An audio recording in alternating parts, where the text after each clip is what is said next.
Heads ahead. Well, joining us this morning, we're back to the old school. Anti-12s trade unionist and Reem Ibrahim, communications officer at the IEA. Good morning to the two. Good morning. And Reem, I'm so sorry I missed the IEA party this week. That's okay. It was very fun. It was also reported in Politico. Oh, well done. Yes, very good. No, very your good. behaviour. No invite from me. No, It was our invite. you were invited, actually. Was I? It was on your WhatsApp. Check your messages, God. love. So that's the annoying thing. She sent it on WhatsApp, and I often miss WhatsApp. We've got messages. disappearing messages on WhatsApp, so if I don't get it within a week, Yes, but you we probably have to, need otherwise, them. yes, we do. Right, so let's talk. I mean, so much has happened since I've seen the two of you. I mean, obviously, we've got a new president in the United States, Keir Starmer. I want to start, I don't know where to start, actually, but this is your lot. Daily Telegraph, Andy. Labour paves the way for a 4-day week. Meanwhile, I think it's fair to say Starmer and his posse are rather concerned about Trump being in power in the United States. And suddenly, Keir Starmer is set to reveal plans to increase defence spending to 2.5% of GDP within weeks of Donald Trump taking office. You've got David Lammy over there as well, of course, the Foreign Secretary, who has a terrible track record. It's not a great look for the United Kingdom. I mean, you know, good morning to you too. Good morning. I think just to start with the 4-day week plan. Yes, let's start So there. this isn't a Labour Party thing. This has been a big thing within the wider Labour movement and the Autonomy Yes. Institute primarily have been pushing this. They've been doing trials across the country in the public and private sector for, I think, pre-COVID. I think back to 2019, Autonomy have been doing this.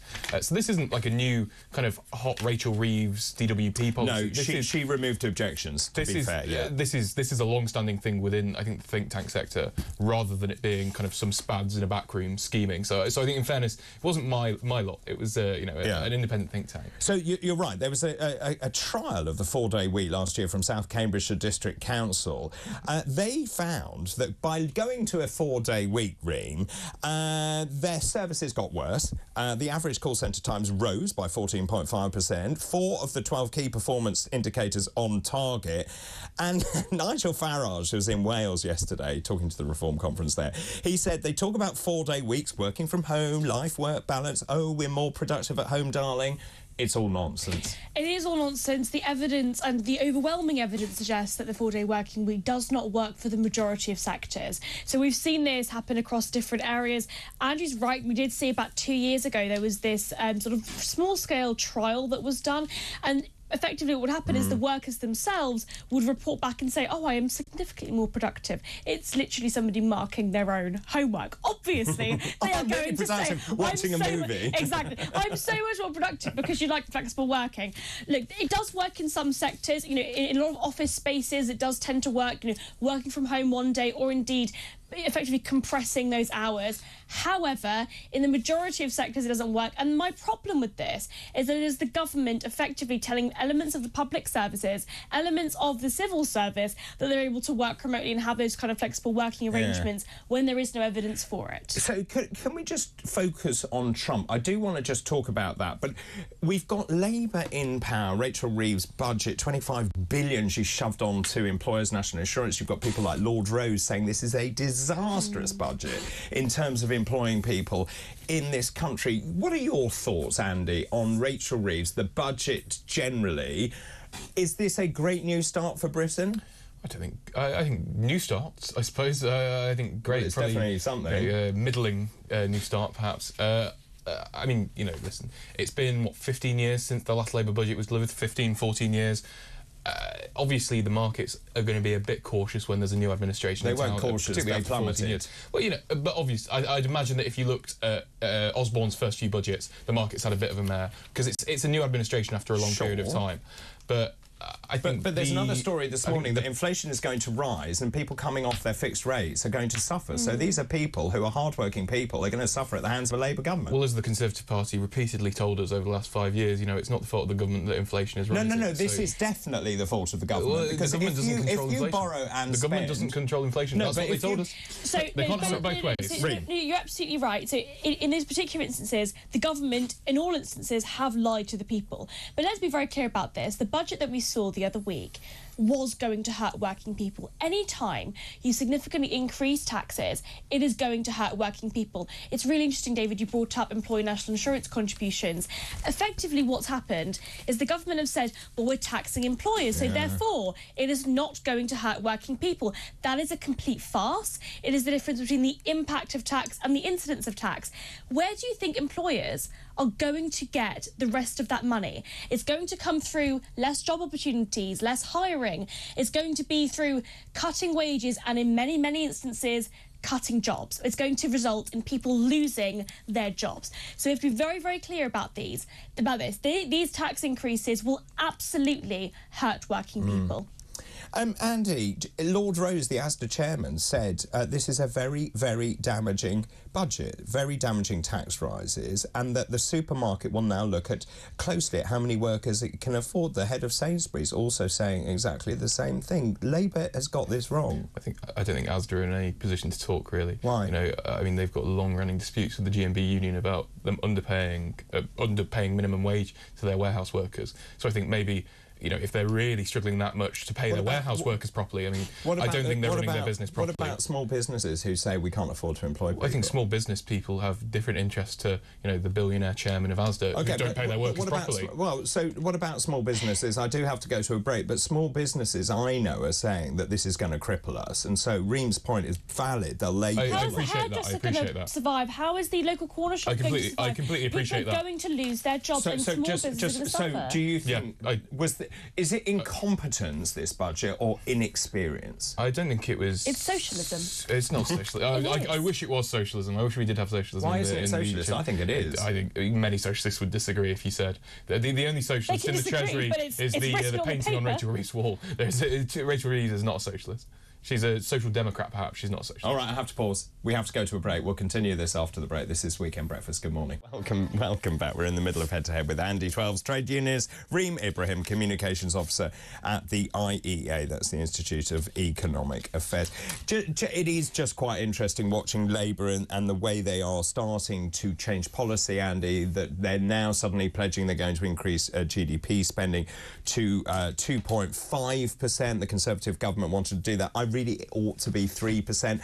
And actually, I don't know what you feel about Trump, but there is definitely a sense in, and we were talking about this earlier with Justin, there's a sense in the European Union, and they are terrified what Trump is about to do to the European Union. There's an article this morning, though, which is in the Telegraph. Donald Trump is considering offering the UK a special deal, exempting British exports from billions of pounds of new tariffs. Do you think the UK is in an unusual position? Could we actually benefit from Trump being in power? I think probably. I mean, you know, he wrote the book The Art of the Deal, so no surprise he's going to be, you know, brokering deals across the world in his second term. But I mean, I saw this video. I think it was a couple of days ago. He was on this plane. He was showing this kind of picture book of him with the Queen and King Charles, and he's got a really deep regard for English institutions and British institutions. So I don't think for anyone who really has been paying attention to his more personal side, it is a surprise that he does want to value Britain, and he does want to value the kind of special relationship between the UK and the US. And I think we've had strong partnerships between Labour prime ministers and Republican presidents and vice versa before. You know, George Bush and Tony Blair, obviously a close relationship, a problematic one at times, but a close one. And even on the other side, you know, Obama and David Cameron, strong relationship, different political ways. But Reem, the problem here is you've got people like David Lammy who call him a neo-Nazi sympathising sociopath, for example. A lot of the front bench have been blatantly, outright rude to Donald Trump. Why should Trump have a special relationship with us? And doesn't that actually show the government needs to grow up and realise you're not in opposition anymore? You need to actually work with the US administration. I think you're absolutely right that the Labour government, the Labour front bench have said some absolutely horrendous things. The fact that David Lammy is representing the United Kingdom on the world stage is a bit of a joke. However, Trump sees past that. Trump loves the royal family. Trump loves British culture. Now, I am no massive Trump fan. I think that on economics specifically, things like huge tariffs on the rest of the world are just going to hurt Americans economically. I think that he's getting it wrong. However, he says all of this stuff I don't think any of this is going to actually be implemented. This whole we're going to impose 20% tariffs on all foreign You think it's imports. bluster? I think it's not going to happen because I think that he's aware of the economic consequences. I think it's, again, he said similar stuff like this before his previous election, and none of it ever happened. So this is quite interesting because Nigel Farage is now in a very unusual position because he was in Mar-a-Lago. I spoke to people close to him when he was in Mar-a-Lago. In fact, he was in the car listening to the conversation when I was having that conversation. But in terms of that, Nigel Farage has said he will put party politics aside and he will help broker or nurture that relationship between the US presidential team and the Labour government. Now, it seems that Labour government doesn't want anything to do with it, particularly David Lammy. Do you think that's short-sighted? To do with Trump or Farage? To do with Farage. They're turning down that offer. Do you think that's short-sighted? Well, I think in terms of a transition, you have to be quite careful about how political you get with it. Obviously, you know, Farage is an MP, he's a political party leader. Sure. I think there is sufficient framework in the FCDO within the US embassy system where US But it would be helpful to have a friendly face. Well, of course, but I think you do need to be careful about this transition planning stuff because there is a sense of, no, it can't be political, it is actually two major states functioning. You can't just be having the backbencher from Clacton who runs Reform UK getting involved in quite serious FCDO business because they used to hang out together. Do you know what I mean? It's a tricky situation. I think you're right, and also the additional point here is that, well, first of all, Labour need to actually come across as serious, and they need to do those things on their own. It would be completely electoral oblivion if they only could be helped with Nigel Farage particularly with the Welsh elections coming up, which is why, with the Welsh election. There's also a couple of by-elections coming up. The guy that punched his own constituent. Has that been there's not confirmed. Allegedly, he's been charged. I saw yesterday he's been charged. So we can talk about it, and he is, and we're probably going to see a by-election income as a result of that. Probably not going to go to Labour in the end. Well, Reform came second last time. Reform came second last time. Very, very possible that Reform come up on top this time. So I think it is possible. I think it's very possible, especially right now. I think it all depends on where the Conservatives goes. I mean, we can talk about that separately. But just going back to that cross-party consensus thing, it does happen. And in fact, lots of people have been commenting on this. No other country on this side of the Atlantic has such access to the soon-to-be most powerful man in the world. That's the Telegraph. This is a glorious opportunity for Starmer to get the jump on our competitors, to make sure that we are ahead of the EU. But actually, there's also another message from the Express newspaper saying, in some ways, if the Labour government took Farage up on his offer, that could be very clever politics, because it shows that you're magnanimous, you're rising above party politics and putting the national interest first. But I suppose, but it goes back to this. Farage has no formal or informal qualifications as a diplomat. Like, sure, he's friendly with Trump. I completely appreciate that, and it's a friendly face, someone that Trump likes and respects. But at the end of the day, if you sent in, you know, a respected FCDO diplomat, if you sent in, I don't think it has the same way. You know, they're about to appoint a new US ambassador. They are. Could you imagine? They appoint the US ambassador on Monday, and then they send Farage over on Tuesday. That's an embarrassment to the new US ambassador. Trump and Nigel Farage have direct access to one another. Exactly. They call each other. I do think there is that element of it. I don't think it's a good idea for the Labour Party politically. I think the hard left of the Labour Party would just be up in arms. The party would have internal fighting. Would as well. Well, I'm sure actually the majority of the Labour Party would absolutely not be happy about it. So where do we go from here? Because David Lammy has sort of poo-pooed the idea of a state visit from Trump. But if I was in charge, I'd have that state visit ready and rolling by the end of January. But David, don't lower yourself and compare yourself to David Lammy, David. No, I don't think that we should even be thinking about the government as a whole or the country as a whole as being represented by this Labour government. I think Trump sees past the fact that we have quite a left-wing government that have effectively imposed all these horrible new taxes on British people and that they don't appreciate us. Trump, as I said earlier, I think sees past all of that and loves British culture and loves the royal family for who we are in the long term, not because of who we've elected this year. And of course he was very pro-Brexit as well, so that also plays in our favour. Let's pause for the moment. We'll continue. We're going to talk about the Chagos Islands and the role that Farage may play in that as well, and Trump. Also, I want to talk about this absolutely nutty politician politician, Ed Miliband. I said, who is the most dangerous politician? I think he's right up there, and what he's trying to do in terms of net zero. And I'll be talking about a batty idea as well. All of that still to come after this break. This is Weekend Breakfast. Good morning. Welcome back. We're in the middle of Head to Head with Andy Twelves and Reem Ibrahim. Now, lots of domestic issues, because we've got the Chagos Islands, which I think is absolutely disgraceful, the fact we're handing back the Chagos Islands to Mauritius, of course an ally of China. That seems incredibly ill thought through.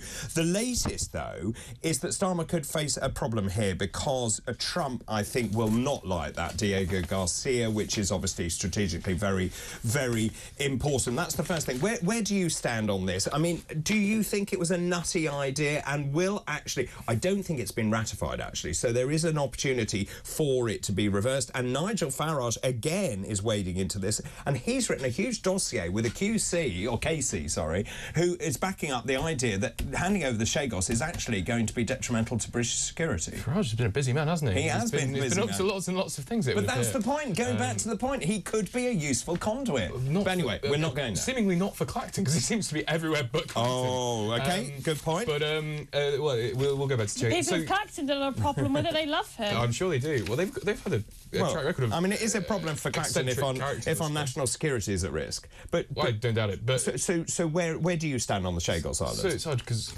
was it the International Court of Justice that we had to hand them... No, we didn't have to hand them back. We could ignore it. Well, hand them back to who? Sorry, this is absurd. That's a great point. I'm going to go on. It was the Tories that started it. No. Yeah, you are right. I'm not party political. I think that James Cleverly and the Conservative Party have handled this absolutely abysmally. What's happened is we've effectively said we're going to hand back our British overseas territories to a country that has never owned it. They have never had the Chagos Islands. The Chagos Islands are British. They are British overseas territories. We messed it up. We forcibly evicted those particular people. Some of them live in the UK. Some of them do live in Mauritius. And it is our problem, but they are British. They are British overseas territories. And it is absolutely absurd to say that Mauritius have any kind of valid claim over the islands. It is disgusting. They are British. What would happen if we did this with the Falkland Islands? Actually, this is a great point. Also, Hong Kong went well, didn't it? Because we're basically leasing the Chagos Islands for, what, 99 years or something? Well, that's going to go well, isn't it, until they change the rules. Reem is a very powerful female politician here, or acting a friend as of the British Overseas Territories as well. Yes, I do volunteer with the Friends of the British Overseas Territories. And actually, isn't this the problem with the current government? There is no one with any conviction there. Now, you are right that James Cleverly started all of this, but if Starmer had the resonance, or decided that he was resolute in this and could have blocked this, I'm sure he could have. Well, yeah, but shouldn't he? Does it seem like a really good idea to give away a strategically important island with a military base on it? I think probably not. But I would imagine from the government side of it is, A, it was already in motion, and B, kind of, Starmer's the kind of guy that does respect international advisory law. Like, I know it was advisory and we didn't have to go by it. It was advisory. But Starmer is the kind of guy who would kind of see that as, we should. Well, no, I think to be an authority on international justice and law, he takes advisory that's literally unjust. What we've done is I can appreciate forcibly evicted people from our own islands, and then what we've then said is actually we're just going to give it up. It is not only strategically important, but it is moral. It is moral that we have to protect those particular people that effectively we've said do not belong there. These are our British overseas territories. They voluntarily decided to be a part of the British family. We have to uphold self-determination and ultimately the rule of law. It is disgusting that we have effectively said we're going to give up these islands that are ours. They are British. They've chosen to be British. Can I move us on? I just want to move on in terms of policy, because the Labour government, and there's another one here. This is Ed Miliband, of course, wanting to go to net zero by 2030, which is an absolute nonsense, if you ask me. And then we were speaking about this earlier. If they delay that, then it will be cheaper to bury the cables rather than sticking them on pylons across the whole of East Anglia. But Ed Miliband's got a brilliant idea to get to net zero. This is his plan. He's going to ask households to switch off lights and appliances at times of high demand. The Energy Secretary has been told that the government's pledge to rely on wind and solar farms is technically achievable, but will entail a Herculean effort. We looked this morning about the green madness. Someone's just emailed me, Simon in Aberdeen, green madness. A couple of days ago, we had 6.9% of our electricity being generated from renewables. Gas-powered was over 60%. We're importing for 10%. Well, Simon in Aberdeen, that is the current situation. So we've got 5% from renewables. what cloud cuckoo land is Ed Miliband living in? I mean, this is obviously a very silly suggestion. You know, I mean, I'm a Labour Party member, signed up to the party for years, but this is stupid. This is silly of him. He shouldn't be going, oh, well, you've got to turn your lights off at 10 o'clock for us to hit our net zero goals. I think setting a realistic target for net zero and keeping to it is important. I disagree. Well, no, you can't just be moving it. Shouldn't if we're going to have a target, we shouldn't have a net zero target at all. No, we shouldn't. The way you solve climate change and the way you actually improve the climate overall is through technological advancements that are only possible through free exchange and through enterprise. And government-supported R&D. No, it isn't. It absolutely is. That's why ARIA exists. No, it isn't. We're throwing away taxpayer money at these green investment, energy investment technologies that we don't even know are actually going to work. Well, that's the point of innovation. You don't know whether it's going to work. That's the point. The point is you need market mechanisms in order to actually solve that. The point is they would rather us living in shacks in order to save the climate. I mean, effectively what's happening is the government is saying, and Ed Miliband is saying, that they're going to impose these things on us to make us poorer. They would rather us live like we're in the very, very olden days, like we're in the Anglo-Saxon times, for goodness sake. So apparently 80% of these power savings are going to come from convincing consumers to charge electric cars or run appliances at less busy hours, telling factories to turn off their electricity. I'll tell you what factories will do. They'll go to diesel generators that are going to be parked up the back. So it's nonsensical, Andy. I agree. Okay. I agree. Do you agree we need to drill the oil that we currently have so that we can actually secure energy and ensure that energy bills are not as high as they are at the moment, and also in the long run invest in energy through the private sector so that we can have that kind of competition in the long term, ultimately solve climate change? Well, I think there needs to be a clear transition. Drill, baby, drill. There needs to be a clear transition, not only for market security but also for jobs. Realistically, you can't just stop. Otherwise, we did that in, Thatcher did that in 84, 85 with the miners and the steelworks, and look where that's got us. Well, yeah. Well, look, we need to have a clear. We need to have a clear blast furnaces. I agree. We need to have a clear. Well, in fairness, with blast furnaces, that's been in the works for a while. It still doesn't mean it's right. It wasn't Starmer though. That's like going Blair closed the mines because they happened under his watch. Really, it was Thatcher that closed the mines. Come on. Okay, but I do think that in terms of moving towards net zero, you have to do it when you actually have the technological innovation to do so, which we currently do not. Thank you very much, chaps. Andy Twells, trade unionist, Reem Ibrahim, communications officer at the IEA. That was today's Head to Head. Head to Head.